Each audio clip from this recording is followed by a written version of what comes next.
Personally, I don't know about you, but when I was a kid, I was looking for the fastest way to be possessed by an ancient Japanese evil. Preferably, I wanted it to be through a game of hide and seek when I had the possibility of dying at any given moment. If you've been on the internet like I have, you'll remember the game of Hitori Kakurenbo, or hide and seek alone. Hitori Kakurenbo, or hide and seek alone, played by one person, would have answered my 9-year-old self's prayer of being yeeted into the next oblivion by an Oni figure of some kind. The game hide and seek alone originated in Japan and Korea around the same time, and was quite popular among school children. We love it when kids want to play with the devil over their Hot Wheels. So, since many people make this ritual sound like it's been around since the dawn of existence, I always had it in my head that it was made in approximately 1970. Right? Wrong.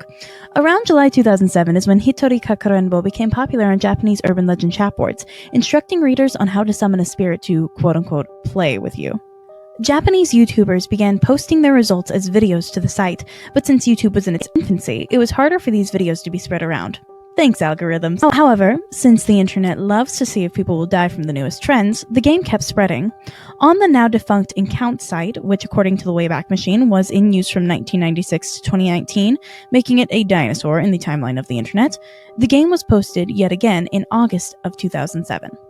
The game was still mostly popular in Japan, with a March 2008 release of a film that I can't pronounce the name of, a documentary in which paranormal investigators tried to prove Hitori Kakurenbo's effects on the real world by contacting a deceased man in a photograph. And then things got real. The full instructions were posted to the occultic.com website.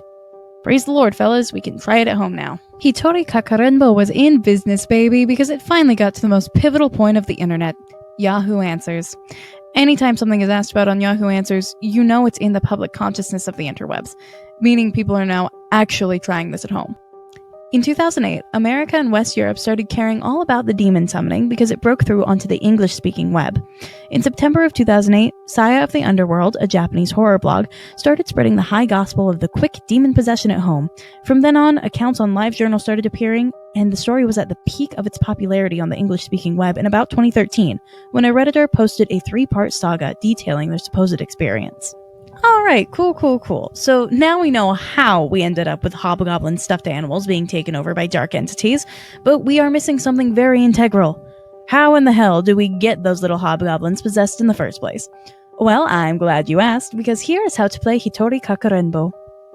Now, y'all better listen up, because if any of you get possessed, it's because you chose to do the ritual, not because I made a video on my favorite random creepypasta. I don't encourage any of you to do this. I don't encourage demons in any capacity, and I just like talking about demons. Don't do this anywhere, at home or otherwise. How to play hide and seek alone. If you don't follow the steps properly, you will die. Do not play this game at all.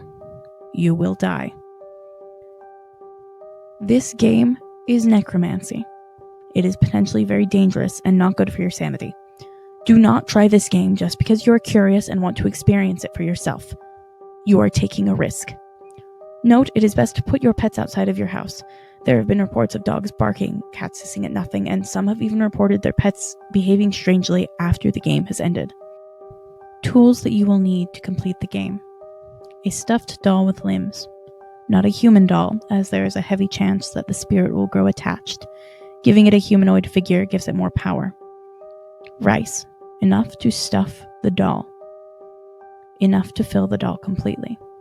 The rice will keep it grounded to the earth. You will need something from your body, usually fingernails, for the doll to represent you. This means tying the doll to you. Do not use someone else's body parts. This will result in the doll replacing that person, and therefore the ritual won't work.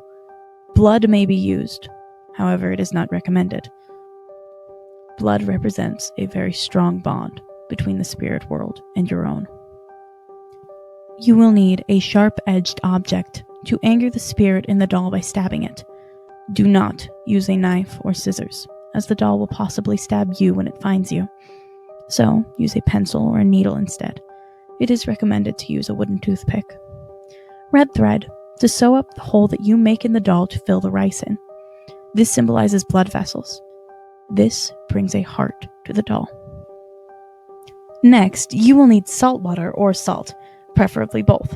This will be used later in the game to get rid of the spirit within the doll. You will need a bathtub or a wash basin big enough to keep the doll in fully submerged. A bathroom sink will do in a pinch. Lastly, you will need a very safe sanctuary or hiding spot for when it is the doll's turn to find you. If you have a room devoted to your religion, make that your hiding spot. Give your stuffed doll a name. For example, Fluffy, Rover, something that someone wouldn't actually be named in real life. If you are to name it after an acquaintance, you are making a grave mistake.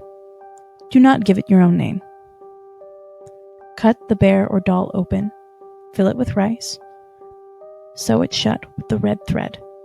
Make sure the part of your body is inside of the doll. Fingernails, hair, whatever you decided upon. Fill your basin with water and wait until 3 a.m. sharp. Some people have played it at other hours, but 3 a.m. is when the veil between the human world and the spirit one is the weakest, and therefore, you will have the most luck, the most chance of contact, if you think that's lucky. Turn off all of the lights in the house. Possibly keep one on in your hiding location. It is not recommended. The doll will move. Lights may turn on or off. Once it is 3 a.m., take the doll with you to the bathroom and repeat the first tagger is doll's name 3 times sternly while closing your eyes. Do not open them. Place the doll in the bath. Walk to the room, but do not look back. You may see the spirit possessing the doll. If the spirit makes eye contact with you, it may come after you. Slowly count from 1 to 10. You may look back after counting to 10. Go into the bath. Stab the doll 3 times, saying, "I found you," doll's name. Leave the weapon with the doll. Put salt water in your mouth. Do not swallow it, for it is the only thing keeping you safe. The salt acts as a veil, for it is the purity of the earth. Make sure you always have a cup of salt water with you, or salt on hand. In this version of the ritual, we will be using a bit of modern technology. It is recommended that you have a TV in or near your hiding spot, where you can turn on just a blank static screen or a no signal screen. Spirits can use that to communicate.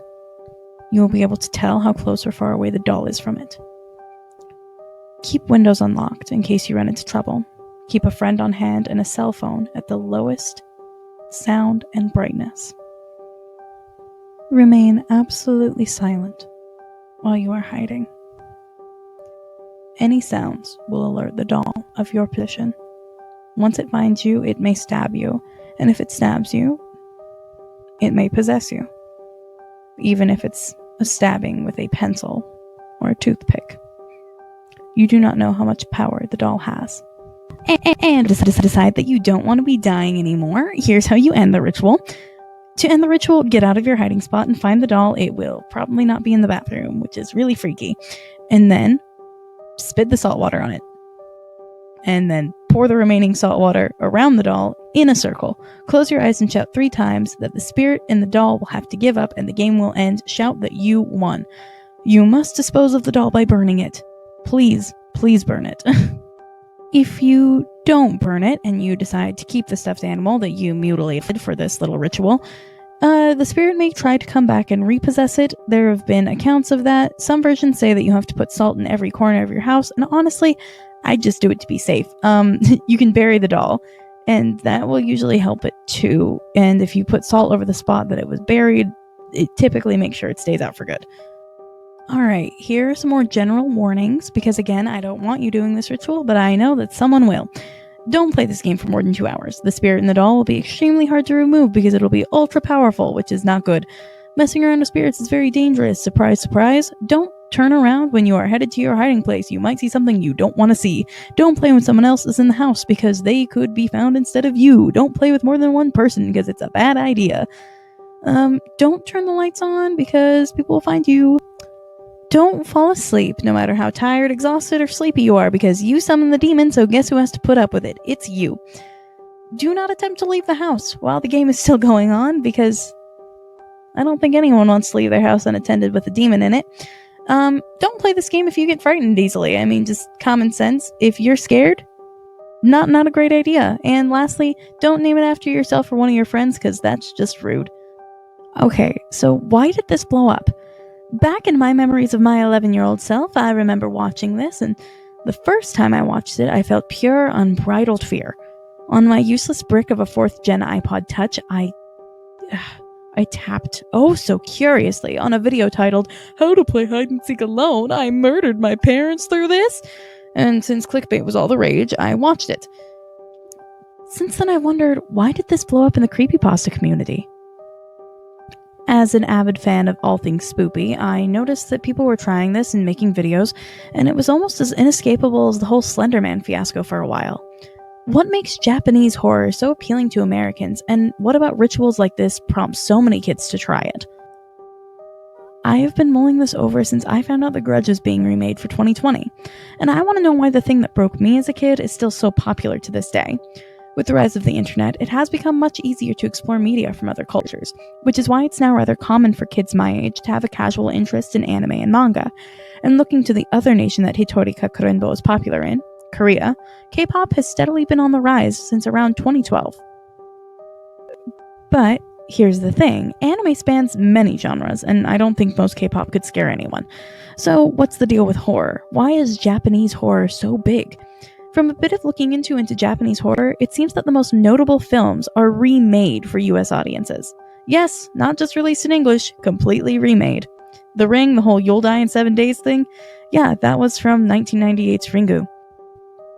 The Grudge is just a westernized Ju-on The Grudge, and 2001's Kairo became 2006's Pulse, just to name a few. Japanese horror routinely focuses on things that US horror doesn't, which is why remakes are generally the norm. Japanese horror is centralized on building tensions, a slow burn if you will, where more of the effects are psychological. Things are meant to mess with your head. Japanese horror is meant to build fear over time. Building fear over time. Well, it's almost like you were to sit down at 3 a.m. and then for hours and hours on end sit there and be scared. Wow, look at those parallels. Another thing that's unique to Japan is its historical and theatrical contexts. Kabuki, which is a theater of the people, a theater meant to be immersive for the audience, that was meant to be in your face and get you to feel something. These jarring stories are significant in Japan. Japan also differs from America in the sense that a lot of their stories focus on these vengeful spirits that have lasted for years and centuries upon centuries. These spirits also tend to play on the innate fears of the unknown, the fears of vengeance, and the fears of dying in manners so horrific that it forces someone to never cross over. American horror, by comparison, is leaps and bounds different. American horror is more about direct jump scares, the loud sounds, the intention of making someone scream. It's about catching someone off their feet. Many video games and films feature these sorts of scares, and the sort of horror that made waves on YouTube around the same time as Hitori Kakurenbo, it was really the same thing. It was screaming and loud and being dramatic. It was because of Slender Man and other sorts of scary games, along with overreactions of those playing. Hitori Kakurenbo maintained its online popularity because the Japanese style of horror was such a stark contrast to what was popular in America. It was being scared of something that you couldn't see, but you knew it was there, and you didn't even need to see it to be scared of it. Good horror doesn't need to scream in your face. It simply needs to persist even when you think it shouldn't be there. Hitori Kakurenbo also became insanely popular because it was so accessible. There were so few things needed in a ritual, and suddenly, when you could find the instructions online or explained in a YouTube video, much like this, it was so easy for kids to just pick up and do. It was a little tempting. Even though I was terrified, it was tempting because it was right there. All in all, I think that Hitori Kakurenbo did a fair share of scaring of kids my age, and personally, some of my best memories on YouTube come from watching these random teenage boys get scared to death simply because they thought that this would be all a big joke. The appeal of Hitori Kakurenbo is that anyone could do it, and the results would vary so drastically that everyone wanted to try it themselves. That's the horror that made YouTube special. Personally, I'm never going to do this, mostly because I really like being alive and I don't really like being possessed. It's not on my bucket list this time, but here we are. My first YouTube video down. Please like it if you actually liked it, and subscribe if you want to, or are my friend or relative, because if you're related to me, you're obligated. Bye, I'll catch you in the next one.